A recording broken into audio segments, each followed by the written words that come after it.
Una niña en peligro, un sicario con las manos manchadas de sangre, y una decisión que nadie esperaba. Así comienza una de las historias más impactantes dentro del oscuro universo de Pablo Escobar, un relato que no habla de violencia gratuita ni de lujo desmedido, sino de algo mucho más profundo, la humanidad escondida en un hombre al que todos temían. El protagonista de esta historia se llamaba Julián Castaño, aunque dentro del cartel lo conocían simplemente como El Flaco. Su apodo no tenía nada que ver con la moda ni con el atractivo, sino con su complexión delgada, casi frágil, que contrastaba con la brutalidad de su trabajo. Julián había nacido en un barrio polvoriento de Medellín, hijo de una madre que planchaba ropa ajena para sobrevivir y de un padre que lo abandonó cuando apenas tenía 8 años. Creció rodeado de violencia, aprendiendo desde pequeño que en su mundo no había espacio para la inocencia. A los 15 años ya portaba un arma, y a los 17 había cometido su primer asesinato por encargo. Fue rápido, frío y eficiente, y eso llamó la atención de los hombres de confianza de Escobar. Para cuando cumplió 20 años, Julián ya era parte del círculo de sicarios que cuidaban no solo los negocios, sino también la vida personal del patrón. Su reputación era la de alguien calculador, que nunca dudaba, que ejecutaba órdenes con una frialdad casi mecánica. Nadie imaginaba que aquel mismo hombre, acostumbrado a la sangre, terminaría mostrando un gesto de humanidad que lo marcaría para siempre. La hacienda Nápoles era, en aquel tiempo, un mundo aparte. Tigres, caballos de paso fino, elefantes y hasta hipopótamos recorrían los jardines como si fueran parte de un zoológico personal. Pero entre todo ese despliegue de poder, había algo mucho más frágil, la familia de Escobar. Su esposa María Victoria, y sobre todo sus hijos, eran el tesoro más preciado para él. Nadie podía acercarse a ellos sin autorización. Los sicarios lo sabían, y cuidarlos era una de las misiones más delicadas. Julián fue asignado como parte de la escolta en varias ocasiones. No hablaba mucho con los niños, mantenía la distancia que imponía su papel, pero observaba con atención. Sabía que en los ojos de aquellos pequeños había algo que él nunca tuvo, inocencia. Y aunque jamás lo admitía, esa diferencia lo sacudía por dentro. El día que cambiaría su destino comenzó como cualquier otro. Era una tarde soleada en la hacienda, y la pequeña Manuela, la hija menor de Escobar, insistió en montar a uno de los caballos del establo. Tenía apenas 7 años, pero era intrépida y curiosa. Su madre dudaba, pero Pablo, confiado, aceptó. Lo que nadie sabía era que en las afueras de la hacienda merodeaba un grupo enemigo, hombres que buscaban cualquier oportunidad para golpear donde más dolía. Manuela subió al caballo, acompañada de un cuidador joven. Todo parecía bajo control, hasta que un disparo resonó en la distancia. El caballo se asustó, relinchó y salió disparado por los jardines. El cuidador cayó al suelo, y la niña quedó a merced de un animal desbocado que corría directo hacia una zona empinada. Los gritos llenaron el aire, y en cuestión de segundos, el caos se desató.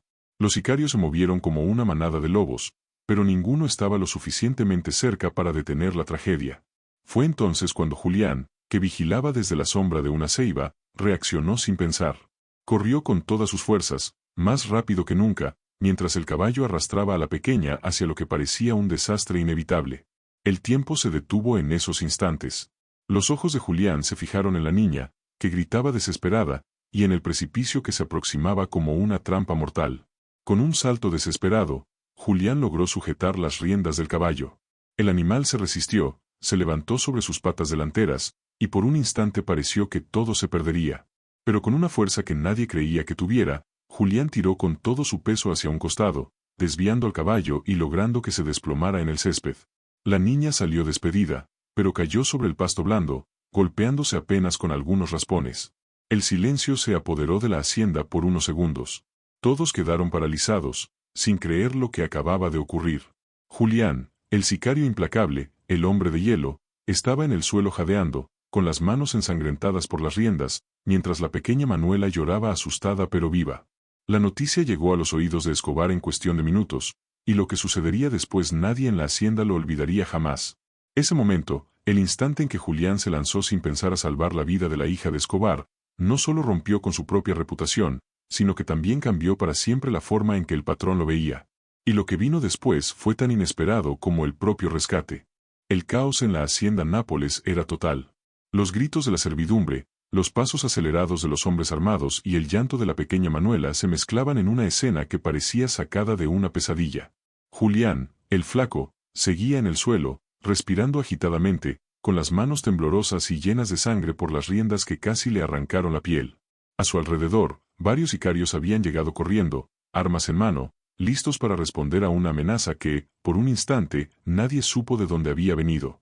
El caballo yacía en el césped, herido, relinchando de dolor tras la caída. A pocos metros, Manuela se encontraba en brazos de una empleada que había corrido a socorrerla. Tenía el rostro empapado en lágrimas y el vestido rasgado, pero estaba viva. El alivio fue inmediato, aunque apenas duró unos segundos. Todos sabían que Pablo Escobar no reaccionaba como una persona común. Su manera de procesar el peligro que corrían los suyos siempre desembocaba en furia, en decisiones rápidas y despiadadas. La noticia llegó a Escobar en cuestión de segundos. Él se encontraba reunido en una sala interior de la hacienda, revisando números con dos de sus contadores. Cuando escuchó el alboroto, se levantó de golpe, empujando la mesa y dejando caer papeles y billetes al suelo. María Victoria, su esposa, apareció en ese momento, con el rostro desencajado y gritando: «Pablo, es Manuela». Esa frase bastó para que el patrón perdiera la calma. Sin hacer preguntas, salió corriendo hacia los jardines, seguido por varios de sus hombres. El corazón le latía con fuerza, no de miedo, sino de rabia contenida. Nadie tocaba a su hija. Nadie. Cuando llegó al lugar, se encontró con la escena congelada, la niña sollozando en brazos de una empleada, el caballo herido en el suelo y Julián, el sicario delgado y callado, aún de rodillas, tratando de recuperar el aliento.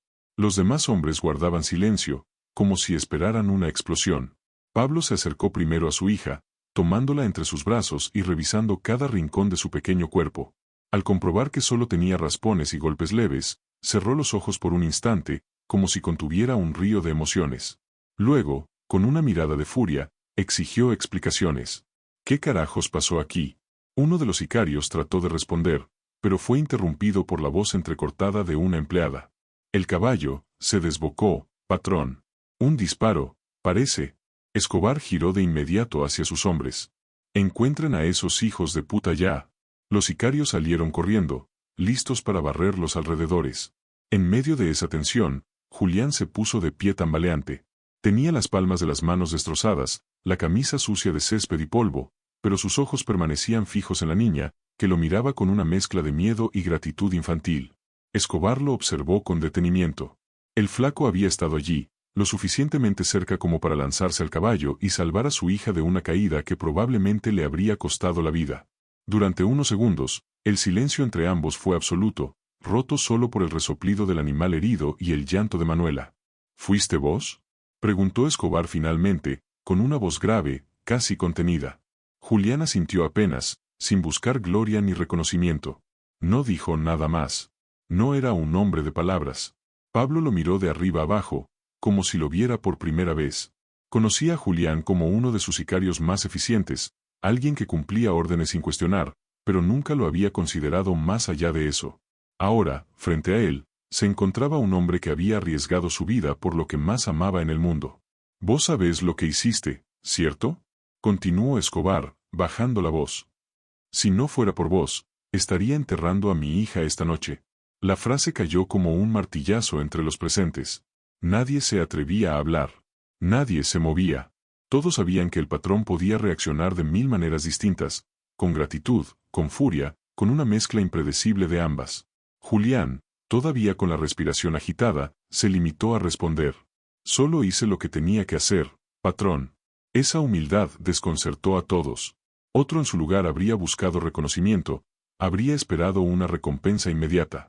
Pero Julián parecía más preocupado por la niña que por su propia suerte. Esa actitud, silenciosa y sincera, caló hondo en Escobar. María Victoria, aún pálida del susto, abrazó a su hija y miró directamente a Julián. No dijo nada, pero en sus ojos había un agradecimiento que ninguna palabra podía expresar. Escobar, por su parte, no volvió a hablar en ese momento. Simplemente ordenó que atendieran las heridas de su hija y las manos de Julián. Luego, dio media vuelta y regresó hacia la casa, con la niña en brazos. Su silencio era más inquietante que cualquier grito. Nadie sabía qué estaba pensando, ni cómo procesaría lo ocurrido.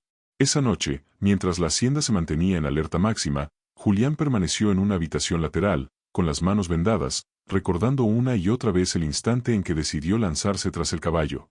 No lo había hecho pensando en el patrón, ni en la organización. Lo había hecho porque, por un momento, vio en los ojos de la niña la misma vulnerabilidad que alguna vez tuvo su hermana pequeña, que había muerto por una enfermedad sin que nadie pudiera salvarla. En su mente, aquella niña había sido un reflejo del pasado, y salvarla fue un impulso inevitable. Lo que Julián no sabía era que, en ese preciso instante, Escobar estaba en otra habitación, mirando a su hija dormir y pensando en el hombre que había arriesgado todo por ella. Lo que ocurriría después quedaría grabado para siempre en la memoria de todos los que estuvieron presentes en la hacienda. La noche cayó sobre la hacienda Nápoles como un manto espeso. La calma de los jardines, iluminados por farolas antiguas, contrastaba con la tensión que se respiraba en cada rincón de la propiedad. Los sicarios permanecían de guardia, revisando los alrededores con metralletas en mano, mientras los perros ladraban sin descanso, alertas por cualquier movimiento extraño. Afuera, la selva parecía guardar silencio, como si también quisiera ser testigo de lo ocurrido. Dentro de la hacienda, la atmósfera era aún más densa. Escobar había ordenado a todos los hombres de confianza reunirse en el salón principal. Sobre la mesa de madera maciza descansaban mapas, radios encendidos y varios maletines llenos de armas. El patrón no hablaba. Estaba sentado en la cabecera, fumando un puro, mientras acariciaba distraídamente el cabello de Manuela, que dormía recostada en su regazo. María Victoria estaba a su lado, con el rostro todavía desencajado por el susto. La noticia de que un caballo se había desbocado por el disparo de un francotirador, aparentemente un mensaje de un grupo rival, ya había sido confirmada por los hombres de Escobar.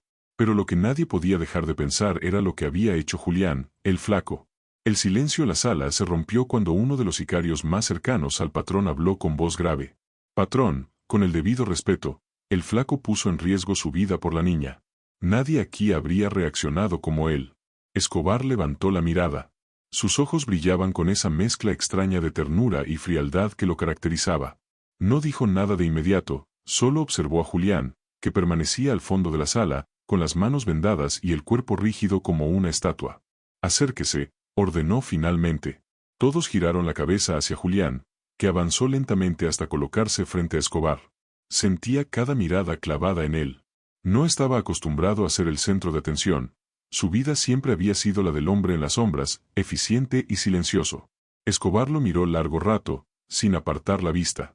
Luego, en voz baja, casi susurrando, preguntó: «¿Por qué lo hiciste?». La pregunta resonó en el aire. Nadie esperaba escucharla. Para muchos, la respuesta era obvia: había salvado a la hija del patrón, y con ello, su propia vida. Pero la forma en que lo había hecho, arriesgándolo todo sin pensarlo, sugería algo más profundo. Julián tragó saliva antes de responder. Porque era lo correcto. Las palabras quedaron flotando, sencillas y directas, pero cargadas de un peso inmenso. Algunos hombres en la sala se miraron entre sí, incrédulos. ¿Lo correcto? ¿En el mundo de Pablo Escobar alguien se atrevía a hablar de lo correcto? El patrón apoyó el puro en un cenicero de cristal y se inclinó hacia adelante. Vos sabés que en este negocio lo correcto no existe, ¿verdad? Aquí solo hay lealtad o traición, vida o muerte. Julián lo sostuvo con la mirada. Sus ojos oscuros no mostraban miedo, sino una calma sorprendente. Puede que sea así, patrón, dijo con firmeza. Pero cuando vi a la niña a punto de caer, no pensé en negocios ni en lealtades. Pensé en que era una vida inocente, y eso fue suficiente. El silencio volvió a apoderarse del lugar. Escobar lo observó un momento más, luego recostó la cabeza hacia atrás y soltó una carcajada inesperada. «Este hijo de puta», dijo sonriendo, aunque sus ojos seguían fríos. «Habla de inocencia en mi mesa». Algunos sicarios rieron nerviosamente, sin saber si la reacción del patrón era una burla o una muestra de respeto. Julián no se inmutó. Se mantuvo erguido, esperando lo que viniera. Escobar se levantó despacio, depositando con cuidado a su hija en los brazos de su esposa. Luego caminó alrededor de la mesa hasta quedar frente a Julián. La tensión era insoportable.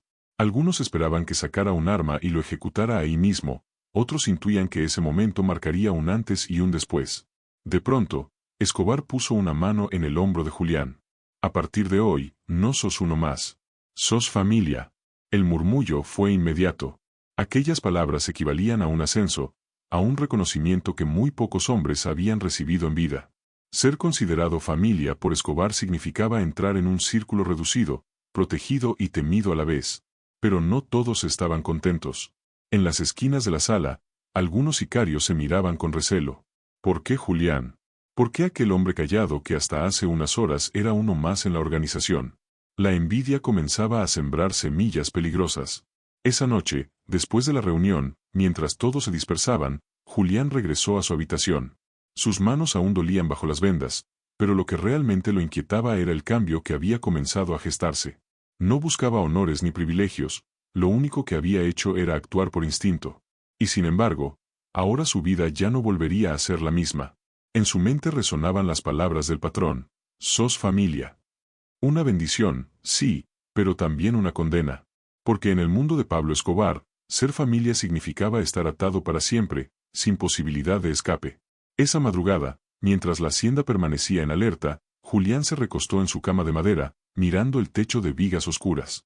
Afuera, la selva seguía callada, y en su interior, una pregunta no lo dejaba dormir. ¿Qué precio tendría aquel acto de valentía? Lo que Julián aún ignoraba era que esa decisión heroica no solo había cambiado su relación con Escobar, sino que también había encendido una mecha peligrosa entre los demás hombres del cartel. Y tarde o temprano, esa mecha estallaría. Los días siguientes a la reunión en la hacienda Nápoles transcurrieron con una calma engañosa. Desde afuera, todo parecía volver a la normalidad: las risas de los niños en los jardines, los caballos paseando por los establos, los cocineros preparando enormes banquetes para alimentar a decenas de hombres armados que iban y venían como sombras. Pero debajo de esa superficie tranquila, la tensión crecía como un río subterráneo a punto de desbordarse. Julián, el flaco, se había convertido en un personaje distinto en cuestión de horas. Antes era solo uno más, un hombre callado que cumplía órdenes sin quejarse, con un perfil tan bajo que a veces pasaba inadvertido incluso en medio de una reunión. Ahora, todos lo miraban de forma distinta. Algunos lo saludaban con respeto, otros con envidia, y unos cuantos con un odio silencioso que se disfrazaba de camaradería. Escobar lo había llamado familia, y ese título pesaba como una corona de hierro. Porque aunque parecía un honor, en realidad lo ponía en el centro de las miradas, tanto de los aliados como de los enemigos. Una tarde, mientras limpiaba su pistola en uno de los cuartos de vigilancia, Julián escuchó pasos pesados acercándose. Levantó la vista y encontró a Ramiro, un sicario veterano, fornido, con la piel curtida y una cicatriz que le cruzaba el rostro. Ramiro llevaba más de 10 años con Escobar y era considerado uno de los hombres más leales del patrón. «Así que ahora sos familia», dijo con tono sarcástico, apoyándose en el marco de la puerta. «¿Quién lo diría, un flacucho como vos, trepando tan rápido?» Julián siguió limpiando su arma, sin levantar la mirada. «Yo no pedí nada», respondió con calma. «Solo hice lo que tenía que hacer». Ramiro soltó una risa seca. «¿Lo que tenías que hacer? No seas ingenuo, flaco. En este negocio, cada movimiento tiene precio. Y el tuyo va a costar caro». El ambiente se volvió denso. Julián sabía que aquellas palabras no eran una amenaza vacía. Ramiro no era de los que hablaban por hablar. Pero antes de que pudiera responder, otro sicario apareció en el pasillo y anunció que Escobar los esperaba en el hangar privado. La conversación quedó inconclusa, pero la semilla del conflicto estaba plantada. Esa noche, Escobar reunió a una docena de sus hombres de mayor confianza. Tenía información de que un grupo rival estaba planeando un atentado contra su familia, y no pensaba permitirlo. Con voz grave y serena, expuso el plan de contraataque. Julián, sentado en un rincón, escuchaba con atención, tomando nota mental de cada detalle. Lo sorprendente fue que, a mitad de la reunión, Escobar lo llamó por su nombre. «Julián, vos vas a liderar uno de los equipos». El silencio se apoderó de la sala. Aquello era impensable. Un sicario sin jerarquía, de repente al mando de un grupo. Los rostros de Ramiro y otros veteranos se tensaron. Para ellos, era un insulto. Para Julián, era una trampa. Con voz firme, aunque controlando la sorpresa, respondió: «Si usted lo ordena, patrón, así será». Al terminar la reunión, mientras los hombres se dispersaban, Julián sintió las miradas clavadas en su espalda. No eran de respeto, eran cuchillos invisibles. El ascenso súbito había desatado un resentimiento que pronto se transformaría en peligro real. Los días siguientes confirmaron sus sospechas. Varios de los sicarios comenzaron a excluirlo de conversaciones, a darle información incompleta o directamente falsa. Era evidente, lo querían ver fracasar. Y en ese mundo, fracasar significaba morir.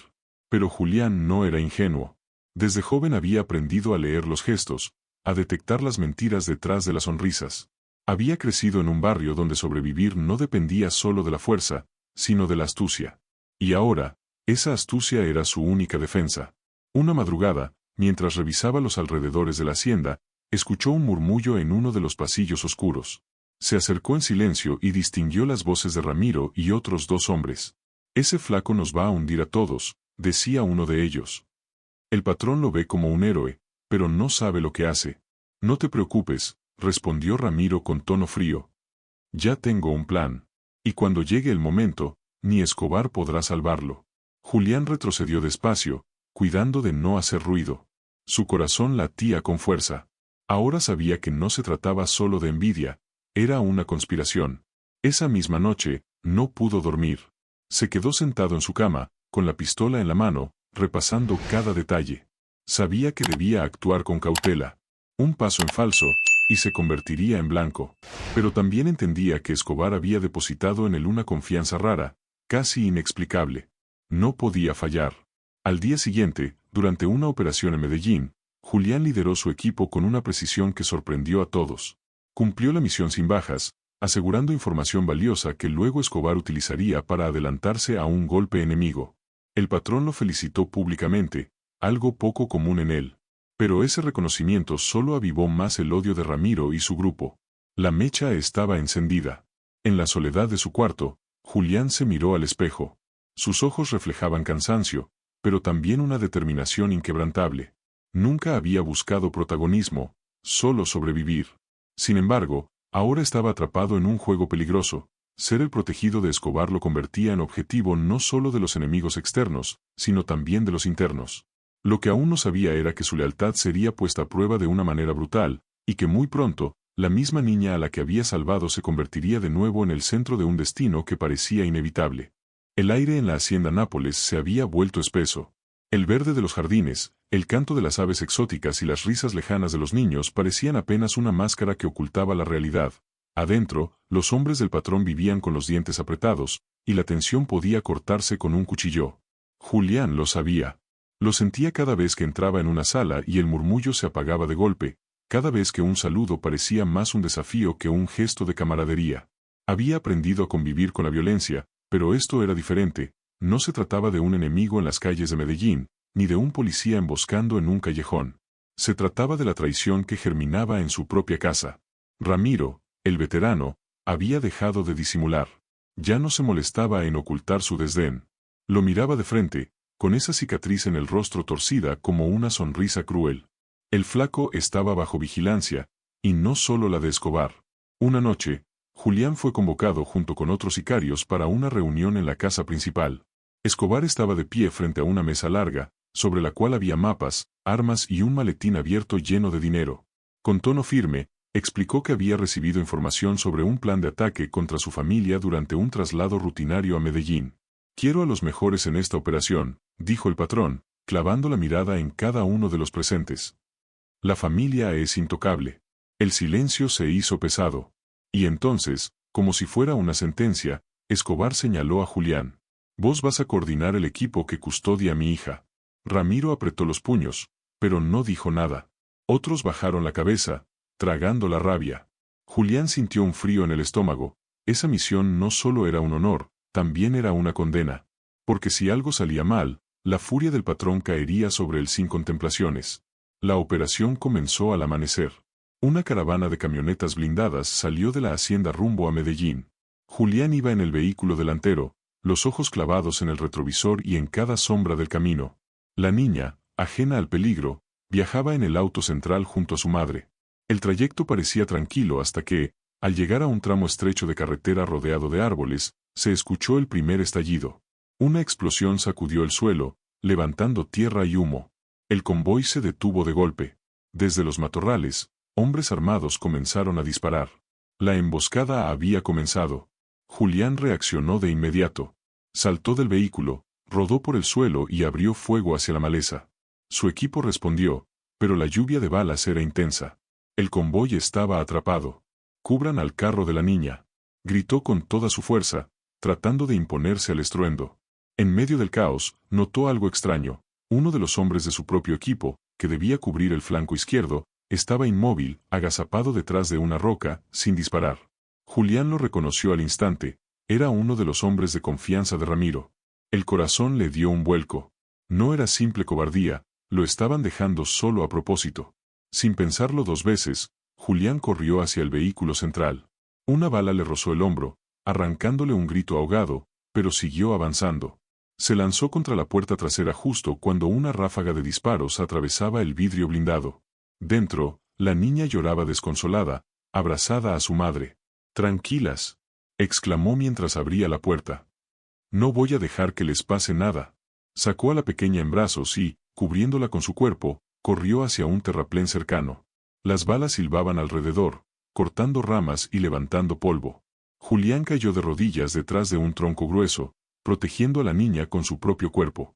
Por un instante, todo se redujo a eso, su respiración entrecortada, el llanto de la niña, el calor de la sangre que le corría por el hombro herido. No pensaba en Escobar, ni en Ramiro, ni en el futuro. Solo en mantenerla con vida. El tiroteo se prolongó durante interminables minutos, hasta que finalmente, la llegada de refuerzos hizo huir a los atacantes. El silencio que siguió fue aún más ensordecedor que el ruido de las balas. Cuando la niña fue devuelta sana y salva a su madre, todos los ojos se posaron en Julián. Estaba empapado en sudor, con la ropa manchada de sangre, pero firme, con la mirada fija en el horizonte. El patrón llegó poco después, furioso, exigiendo explicaciones. Julián relató lo ocurrido con voz firme, sin omitir el detalle de los hombres que habían fallado en su puesto. Escobar escuchó en silencio, con el rostro serio, hasta que finalmente se volvió hacia Ramiro. «¿Qué tenés que decir?», preguntó con frialdad. Ramiro bajó la cabeza, murmurando una excusa que nadie creyó. Escobar apretó los labios, conteniendo la furia. No hizo falta más, el silencio fue suficiente para condenar a los traidores. Esa noche, mientras se curaba la herida en el hombro, Julián supo que había cruzado un límite. Ya no era solo el flaco. Había demostrado que su lealtad iba más allá del miedo, que estaba dispuesto a dar la vida por la familia del patrón. Y eso, en ese mundo despiadado, era un arma de doble filo. Porque aunque Escobar lo miraba con una mezcla de gratitud y respeto, otros lo observaban con un odio cada vez más profundo. Julián había salvado a la hija del hombre más temido de Colombia, y con ese acto había sellado su destino. Ahora sería un héroe para unos, y un objetivo para otros. La hacienda estaba envuelta en un silencio extraño, como si la tierra misma supiera que algo importante estaba por suceder. Esa noche, después del ataque, Escobar ordenó que nadie saliera de la propiedad. Los guardias vigilaban cada rincón, los perros ladraban inquietos, y la tensión podía sentirse en el aire. Julián estaba en la enfermería improvisada de la hacienda, con el hombro vendado y la camisa pegada a la piel por la sangre seca. A pesar del dolor, se mantenía erguido, mirando hacia la puerta como si esperara que en cualquier momento el patrón entrara a buscarlo. No estaba equivocado. Los pasos resonaron en el pasillo, firmes, pesados. La puerta se abrió y allí estaba Pablo Escobar, con su característico gesto serio y un cigarrillo apagado entre los dedos. Lo acompañaban dos de sus hombres más cercanos, pero bastó una seña para que se quedaran afuera. «Vos y yo tenemos que hablar», dijo Escobar, entrando despacio. Julián intentó levantarse, pero Escobar lo detuvo con un gesto. «No hace falta, flaco. Ya demostraste lo que tenías que demostrar hoy». Hubo un silencio denso, solo interrumpido por el crujido de la silla cuando Escobar se sentó frente a él. La mirada del patrón era intensa, cargada de algo que no siempre dejaba ver, humanidad. «¿Sabes lo que hiciste hoy?», preguntó con voz grave. Julián tragó saliva. «Cumplí con mi deber, patrón». Escobar apoyó los codos en las rodillas y lo observó de cerca. «No, muchacho. Cumpliste más que un deber. Salvar a mi hija no es cualquier cosa. Te jugaste la vida por alguien que no lleva pistola, que no dispara, que no eligió este camino. Y eso», hizo una pausa, como buscando las palabras, «eso yo no lo olvido nunca». Julián bajó la mirada, incómodo. No estaba acostumbrado a los elogios. En su mundo, sobrevivir ya era suficiente reconocimiento. Pero escuchar esas palabras de Escobar era otra cosa. El patrón se inclinó hacia atrás, encendió el cigarrillo y soltó una bocanada de humo que se mezcló con la penumbra de la habitación. «Hay una cosa que me preocupa más que los que nos dispararon allá afuera», dijo con calma. «Y son los que estaban acá adentro y no hicieron nada». El corazón de Julián dio un vuelco. Sabía que se refería a Ramiro y a sus hombres. «Lo vi, patrón», se atrevió a decir. No dispararon cuando debían. No me cubrieron. Nos dejaron expuestos. Escobar asintió lentamente, con los ojos clavados en el humo. Eso mismo me dijeron otros.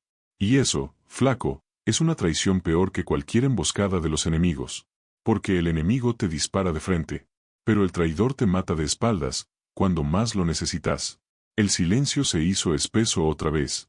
Julián esperaba una explosión de furia, un grito, una orden de ejecución inmediata. Pero lo que vino fue más inquietante. Escobar sonrió apenas, una sonrisa fría, casi imperceptible. «Déjamelo a mí», dijo finalmente. Ramiro ya tiene su destino escrito. La conversación terminó ahí. Escobar se levantó, dio una última calada al cigarrillo y salió de la sala. Julián se quedó con el corazón golpeando en el pecho, sabiendo que había sido testigo de un juicio silencioso, de esos que solo el patrón podía dictar. Esa misma noche, el ambiente en la hacienda cambió. Nadie hablaba en voz alta, todos parecían moverse con cautela, como si temieran despertar a un monstruo dormido. Ramiro seguía allí, caminando con su arrogancia habitual, pero sus ojos lo delataban, sabía que algo estaba por caerle encima. Días después, Escobar reunió a todos en el patio principal. Estaba de pie en el balcón, con las manos apoyadas en la baranda, observando a cada uno de sus hombres con mirada severa. «Hoy quiero hablar de la lealtad», comenzó, con voz firme que resonó en el espacio abierto. «La lealtad no se compra con plata ni con miedo. La lealtad verdadera se demuestra cuando el enemigo está disparando y vos tenés que decidir a quién protegés». Los hombres lo escuchaban en silencio, inmóviles como estatuas. Y la lealtad se mide con hechos, no con palabras. Julián, el flaco, nos mostró lo que significa. No lo pensó dos veces. Puso su cuerpo para salvar a mi hija. Eso es lo que yo quiero de mis hombres. Hubo un murmullo leve, y Escobar levantó la mano para acallarlo. Su mirada se dirigió entonces hacia Ramiro, que estaba en primera fila, rígido como una piedra. En cambio, continuó el patrón, con la voz cargada de veneno, otros prefirieron quedarse quietos, mirar hacia otro lado, cuando la vida de mi familia estaba en juego. Y eso, señores, no se perdona. El silencio se volvió insoportable. Nadie se movía, nadie respiraba fuerte. Ramiro bajó la cabeza, consciente de que su final había llegado. Escobar chasqueó los dedos, y dos hombres se adelantaron. El resto apartó la mirada. No hizo falta explicar nada más. El destino de Ramiro estaba sellado. Julián observó la escena con un nudo en el estómago. No sintió alegría ni alivio, solo una extraña mezcla de respeto y miedo. Había salvado a la hija del patrón, sí, pero también había quedado en el centro de un huracán. Esa noche, mientras el eco de los disparos aún resonaba en su cabeza, comprendió algo. En el mundo de Escobar, un acto de lealtad podía salvarte la vida, o condenarte para siempre. La noticia del destino de Ramiro se esparció como fuego entre los hombres de Escobar. Nadie habló en voz alta, pero todos lo supieron, había caído no por una bala enemiga, sino por la falta de valor en el momento decisivo. Y, en contraste, todos empezaron a mirar al flaco con una mezcla de respeto, temor y hasta envidia. En apenas unos días, Julián pasó de ser uno más entre los sicarios a convertirse en un hombre señalado por el propio patrón. Eso, en el mundo del cartel, era tanto un privilegio como una maldición. Las nuevas órdenes no tardaron en llegar. Escobar mandó llamar a Julián una mañana en su oficina, mientras revisaba papeles y recibía llamadas. El aire olía a café fuerte y a tabaco, y la tensión en la sala era palpable. «Flaco, de ahora en adelante vas a estar más cerca de la familia», dijo Escobar sin levantar la vista de los documentos. «Quiero que seas sombra de Manuela cuando esté fuera de la hacienda. No me importa si va a la escuela, a visitar a su abuela o a pasear a caballo. Vas a estar ahí». El corazón de Julián dio un salto. Era un honor, pero también una responsabilidad enorme. Cuidar de la hija de Escobar significaba tener en sus manos algo más valioso que todo el dinero y las armas del cartel. «Sí, patrón», respondió con firmeza, aunque por dentro sentía un torbellino de emociones. Durante semanas, Julián se convirtió en guardián silencioso de Manuela. Caminaba a unos metros de distancia cuando ella jugaba en los jardines, se mantenía firme junto a la puerta cuando la niña se sentaba en el salón a dibujar, y viajaba en el asiento trasero cuando la llevaban a visitar a familiares. Al principio, Manuela lo miraba con cierta desconfianza, como si no entendiera por qué ese hombre siempre estaba ahí. Pero poco a poco comenzó a acostumbrarse. Un día, mientras coloreaba un cuaderno en la terraza, levantó la vista y lo sorprendió con una pregunta inesperada. «¿Por qué siempre estás tan serio? Julián, que no estaba acostumbrado a hablar con niños, se quedó helado. Balbuceó una respuesta torpe. Es mi trabajo, señorita. Manuela frunció el ceño y replicó con la lógica ingenua de una niña. Pues deberías sonreír a veces. Mi papá dice que los hombres serios son peligrosos, y yo no quiero que tú seas peligroso.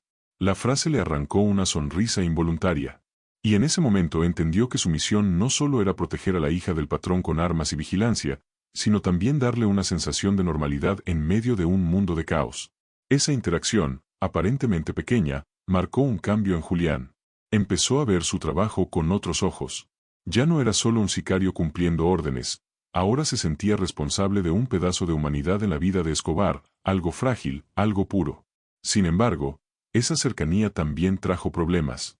Entre los hombres del cartel comenzaron los murmullos. Algunos decían que el flaco se estaba ganando demasiada confianza, que Escobar lo estaba elevando demasiado rápido. Y en ese mundo, la envidia era tan peligrosa como una bala. Una tarde, mientras se encontraba en la armería revisando su pistola, otro sicario se le acercó con un tono cargado de veneno. Era un hombre robusto, apodado el Tigrillo, conocido por su lengua afilada. Mira vos, flaco, ahora cuidando a la princesa como si fuera su niñera, se burló.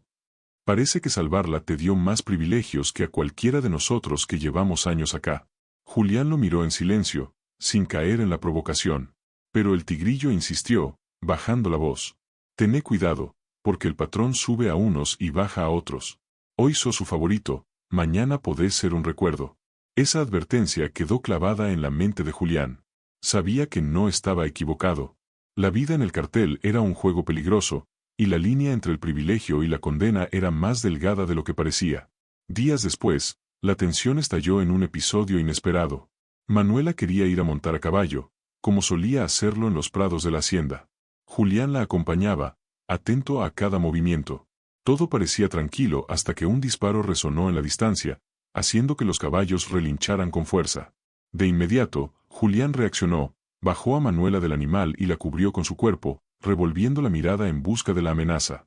Resultó ser un disparo aislado, un cazador furtivo que había entrado en los terrenos.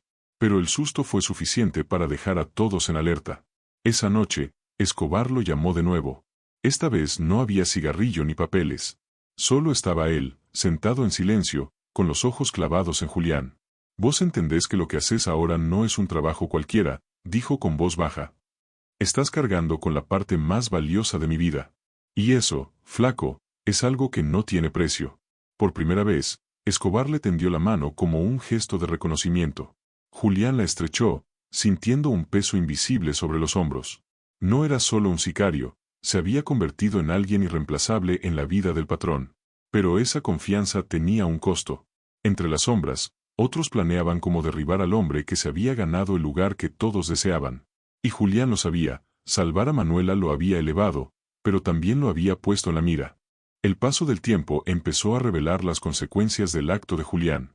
Lo que había sido un momento de decisión rápida, casi instintiva, ahora se había convertido en un punto de inflexión no solo en su propia vida, sino también en la dinámica interna del cartel y, sorprendentemente, en la percepción que Pablo Escobar tenía de su entorno. Julián se convirtió en algo más que un simple sicario, era un símbolo de lealtad absoluta. Cada vez que Escobar miraba a su hija, recordaba lo que había hecho aquel joven flaco y silencioso, su sombra constante. Manuela crecía segura, protegida, jugando sin miedo mientras Julián estaba cerca, vigilante. La relación entre ellos se volvió más profunda de lo que cualquiera hubiera imaginado. Manuela no solo confiaba en él, sino que lo veía casi como un hermano mayor, alguien que le enseñaba pequeñas cosas de la vida, desde cómo montar a caballo hasta cómo enfrentar la curiosidad de los visitantes sin miedo. Pero, como suele pasar en un mundo de poder y violencia, la admiración y la confianza atraen tanto respeto como envidia. Entre los sicarios surgieron susurros y rumores.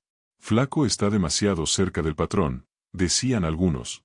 Cualquier error puede costarle caro. Julián escuchaba, pero no respondía. Sabía que la mejor defensa era la discreción y la eficacia.